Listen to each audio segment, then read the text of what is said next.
respecto, en relación con lo que dijeron ayer Alejandro y el resto de compañeros, pues bueno, podemos comentar al respecto. Yo principalmente lo que, bueno, también lo que he hablado con ellos en parte, es que lo que hemos tenido ahí ha sido, primero, un ataque de Hezbollah bastante comedido.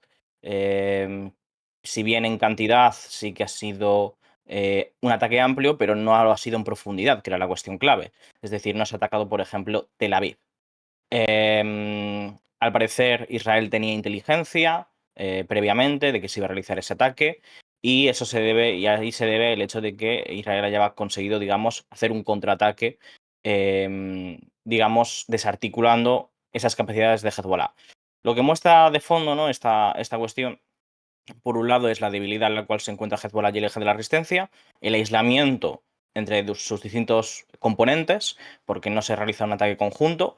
De hecho, ahora mismo al escenario al que vamos es uno en el cual parece ser que todos van a dar por terminada la escalada militar, que habíamos comenzado a finales de julio, el 29-31 de julio. El asesinato de Shukr, el comandante de Hezbollah, y el asesinato de Ismail Haniyeh de Hamas. Y bueno, la narrativa por parte de estos sectores, el propio ministro de Exteriores iraní, es que el ataque de Hezbollah ayer hizo que Israel perdiera su poder disuasorio. Eso es lo que ha dicho hoy el nuevo ministro de Exteriores.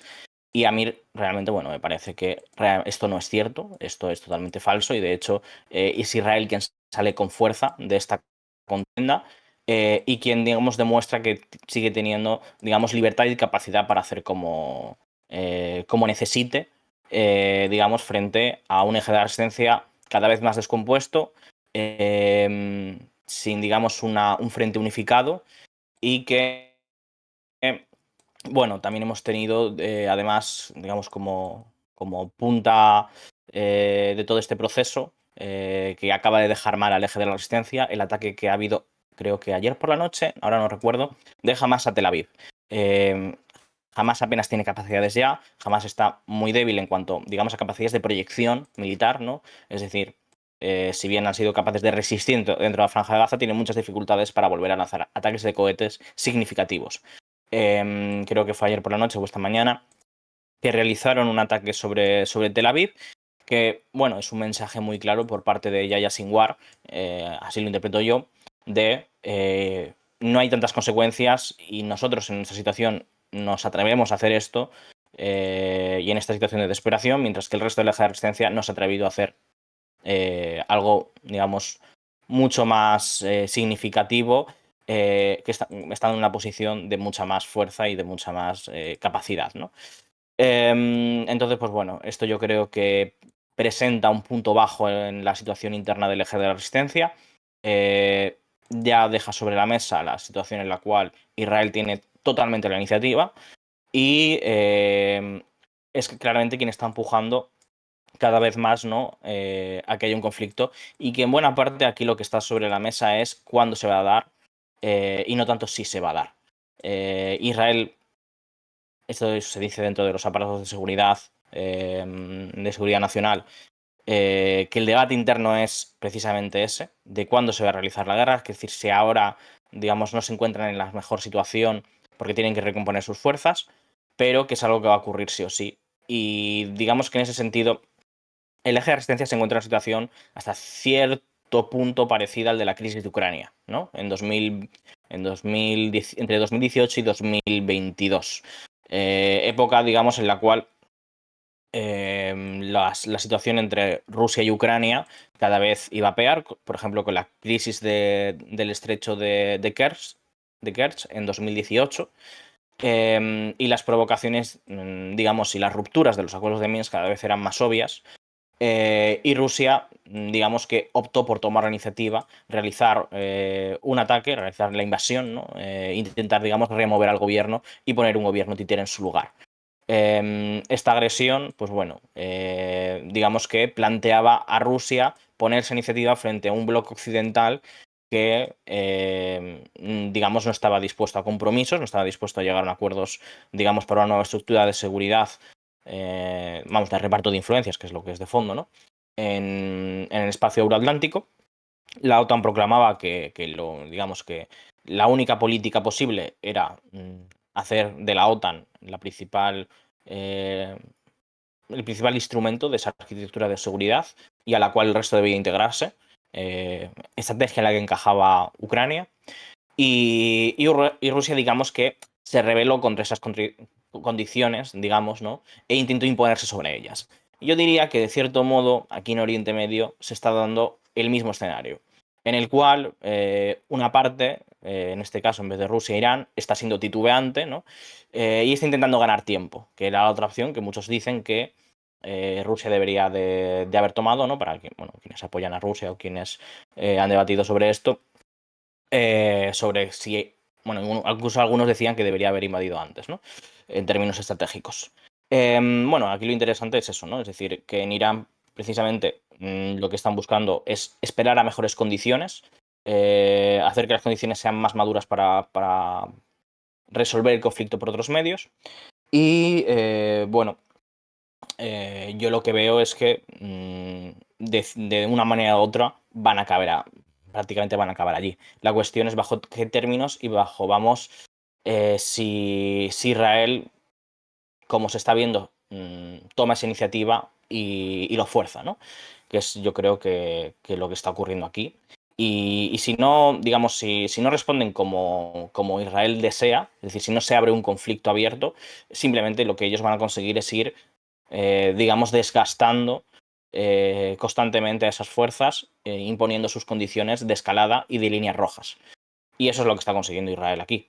Israel, sin duda, a nivel, digamos, regional, está ganando la guerra. Otra cosa es a nivel de la guerra de Gaza, donde sí que está teniendo muchas dificultades y donde, digamos, la situación no pinta tan bien para ellos en términos de ser capaces de destruir a Hamas.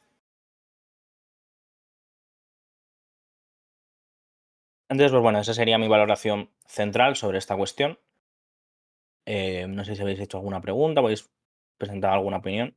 ¿Existe realmente una intención más allá de la retórica de venganza por parte de Irán al Estado genocida de Israel? Dice Reda Arme Comisar. Em, no, es decir, yo creo que, a ver, por un lado hay mucho de retórica y por otro lado, a ver, es una cuestión, digamos, de pensamiento racional, de estrategia y eso es lo que prevalece. Es decir, a Irán no es que le importe en concreto el pueblo palestino, es decir, lo que le importa es su situación estratégica y en la medida en la cual eso se encaja con sus intereses. Y digamos que jamás y en general la causa palestina sirven como punto de apoyo para ejercer presión sobre Israel, pero no va a sacrificar sus intereses por los palestinos. Es decir, no se va a lanzar una guerra por proteger a los palestinos, sino en la medida en la cual sus intereses se vean afectados y pueda haber debilitada su posición estratégica dentro de Oriente Medio. Entonces, la cuestión de venganza es, yo creo que bastante relativa y condicionada a lo otro. Es decir, en la medida en la cual su disuasión o su posición se puede ver dañada en la región. Entonces, en esos términos, lo que tenemos ahora mismo es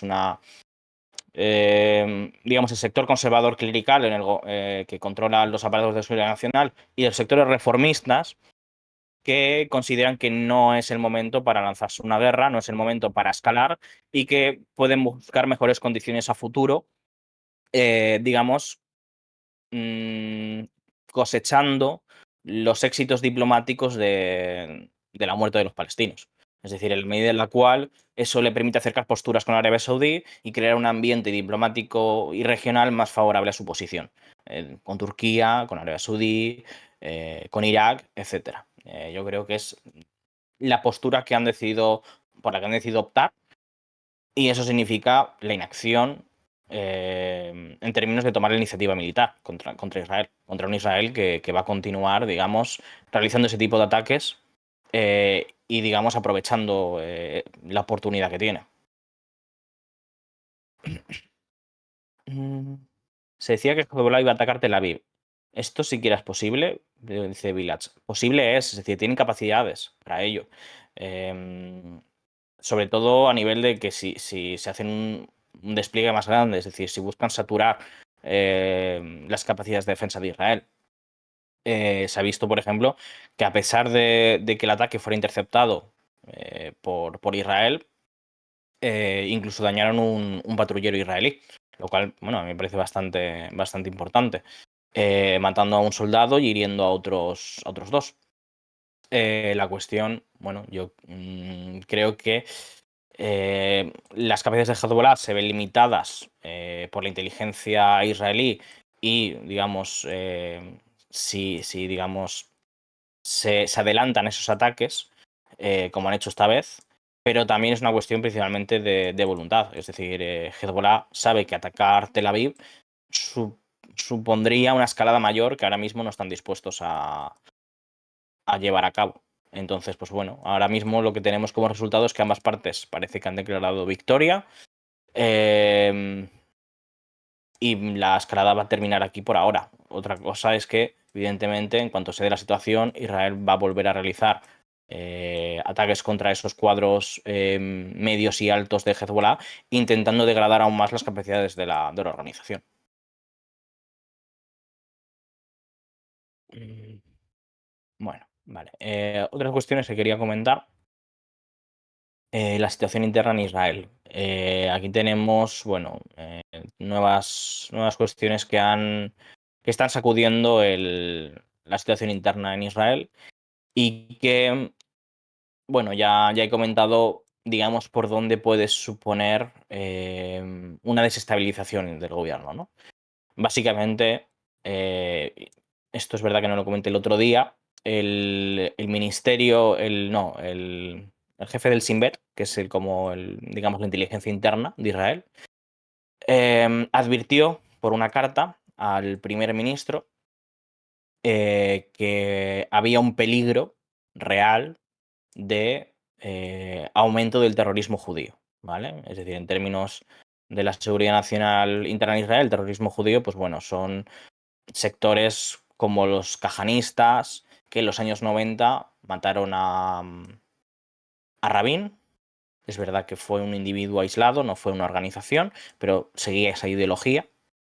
Y bueno, también realizaron, por ejemplo, atentados contra el atentado de Hebrón en el 94, en el que se realizó la masacre de la tumba de los patriarcas, donde mataron creo que a 24 palestinos y hirieron a ciento y pico. También está el caso de un autobús al que le pusieron una bomba, un autobús lleno de palestinos. Y bueno, hay varios casos así durante los años finales de los años 80, 90. La Jewish Underground, principalmente, era una de estas organizaciones. Y bueno, ahora mismo estamos en una situación muy distinta, que es el hecho de que estos sectores ahora mismo están en el gobierno, ya no son sectores marginales, perseguidos y que bueno, incluso entonces tenían contactos dentro del aparato de seguridad. Y de hecho, bueno, una de las cosas que quisieron hacer era poner bombas en la mezquita de Al-Aqsa, ¿no? La mezquita de Jerusalén, y volarla por los aires para acelerar la construcción del tercer templo, ¿no? Lo que quieren es destruir digamos, los espacios religiosos musulmanes para construir en el monte del templo, pues el tercer templo. El segundo es el de Salomón, que fue destruido por los romanos. Pues esa es la idea de estos sectores nacionalistas mesiánicos. Y bueno, esta advertencia del Shin Bet es muy significativa porque muchas veces esto ocurre cuando ya dejan el cargo, pero esta persona está en el cargo y está señalando directamente a Ben-Gvir y a estos sectores de que básicamente esta gente quiere una guerra total, ¿no? Quiere, digamos, son, por así decir, podríamos hablar de sectores aceleracionistas, ¿no? Porque evidentemente Israel está llevando una guerra contra los palestinos abierta, está llevando a cabo un genocidio, pero esta gente quiere que vaya más rápido aún, ¿no? Quieren que haya, pues bueno, una guerra religiosa en esos términos.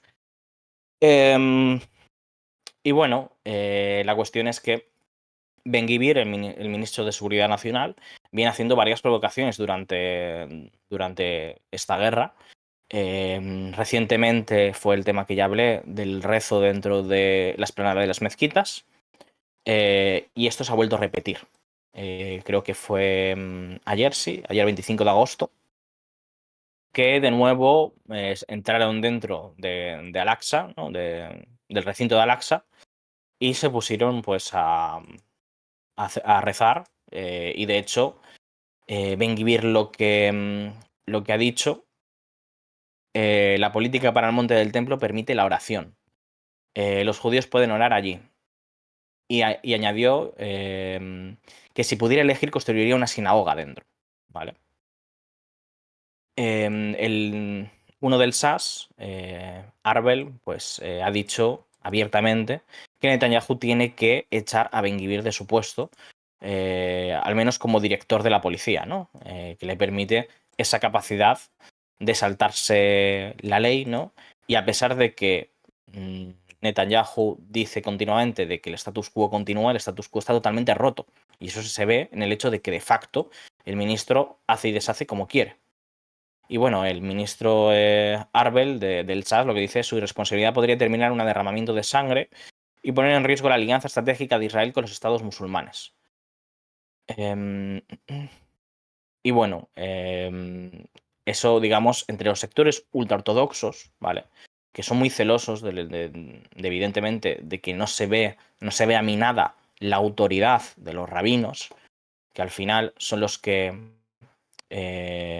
gobiernan sobre las comunidades y los que mantienen unidas estas mismas. Y ellos básicamente decretaron hace mucho tiempo, en el 67, que estaba prohibido rezar en el monte del templo, porque se considera que hasta la llegada del Mesías eso está prohibido. Entonces ahí es, digamos, la lucha entre esos sectores ultraortodoxos más tradicionales y los sectores nacionalistas mesiánicos que tienen que hacer una reinterpretación de los textos, como los islamistas, vamos. Y claro, pues bueno, eso está llevando a una batalla interna en la cual podría haber, en algún momento, podría llegar a darse una alianza entre esos sectores de seguridad nacional, por ejemplo, los sectores liberales, los sectores conservadores como Benny Gantz, pero que tiene una preocupación por mantener la alianza con Estados Unidos y por mantener la alianza con los estados árabes o musulmanes, como dice aquí el ministro del SAS, junto con los ultraortodoxos que evidentemente pues, no quieren ver minada su posición de autoridad dentro de esas comunidades. Esa alianza permitiría, digamos, alejar el espectro de una guerra más abierta, ¿no? De lo que sería la anexión de Cisjordania y la construcción del tercer templo, que es lo que buscan estos sectores nacionalistas mesiánicos. Esa posibilidad de momento no parece que se vaya a dar, porque de hecho, bueno, se mantiene la coalición. Netanyahu, de hecho, además, en este momento, ya está primero en las encuestas, tanto en términos de popularidad como primer ministro preferido, como en términos dentro de su partido, es el partido más votado según las encuestas, sería el partido más votado, ¿verdad? Con muchos menos escaños.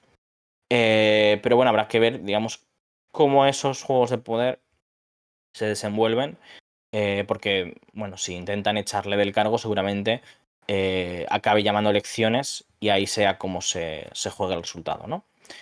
Pero bueno, es interesante todas estas tensiones internas dentro de Israel que podrían ser muy determinantes. A ver si habéis fijado alguna pregunta. Por carta, no sé qué te refieres ahora por carta. Le Maun.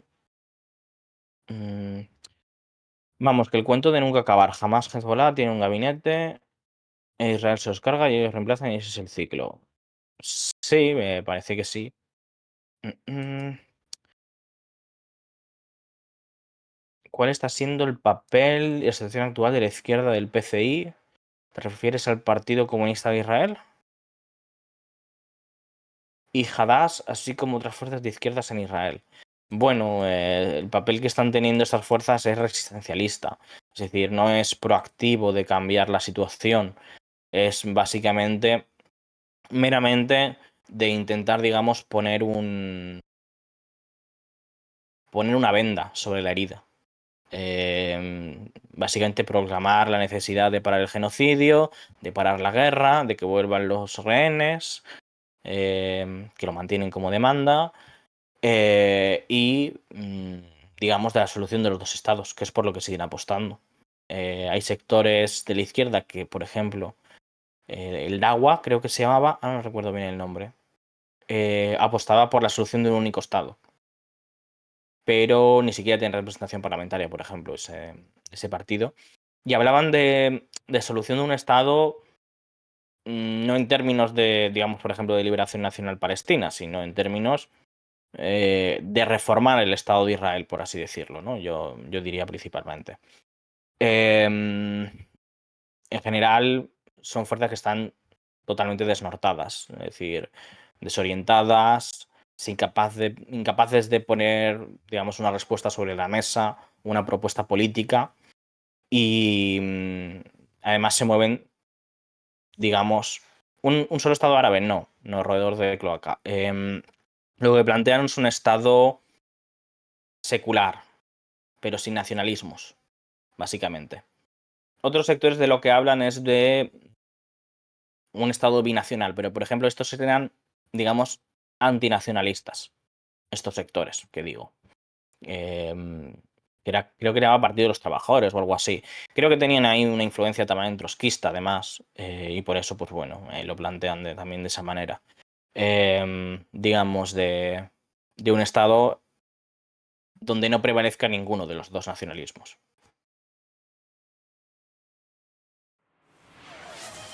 Muchas gracias a Desktop por la suscripción.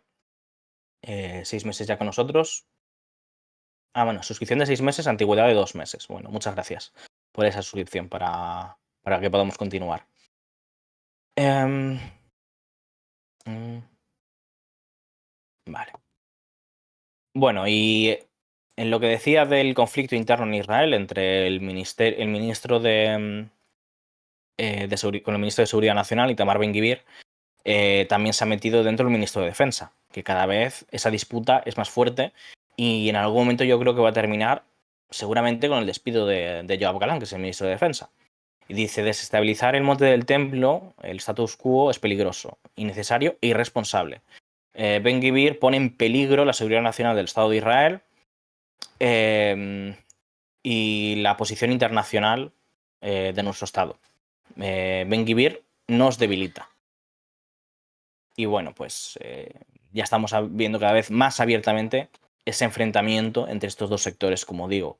Y yo creo que de alguna manera, o bien, o por un lado, va a acabar viendo, como están advirtiendo los servicios de seguridad nacional, el Shin Bet, ¿no? De algún tipo de atentado grande, porque evidentemente atentados contra los palestinos hay todos los días, ataques contra los palestinos hay todos los días, por parte ya no solo de la policía y del ejército, sino por parte, digo, dentro de Cisjordania, sino por parte de los colonos que están tomando una posición abiertamente proactiva, ¿no? Para conseguir llevar a cabo esa anexión y desplazamiento de los palestinos de Cisjordania. Eso es una política ahora mismo del propio Estado de Israel, al final. Pero digamos que lo que se abre es la posibilidad de un atentado como los que hacía de Jewish Underground hace 2 décadas, 3 décadas, 4 décadas, contra un autobús, por ejemplo, poniendo bombas o algo similar, es decir, algo que realmente fuera más sonado, ¿no? Y que digamos que pudiera provocar esto que hemos hablado varias veces de un levantamiento de los palestinos dentro de Cisjordania, una protesta espontánea, fuerte, por parte de los palestinos allí. Aunque es verdad que digamos que las coordenadas en las que se mueve la situación ya es muy distinta. Y estamos hablando de que dentro de Gaza, por ejemplo, mueren de 130 a 200 palestinos al día.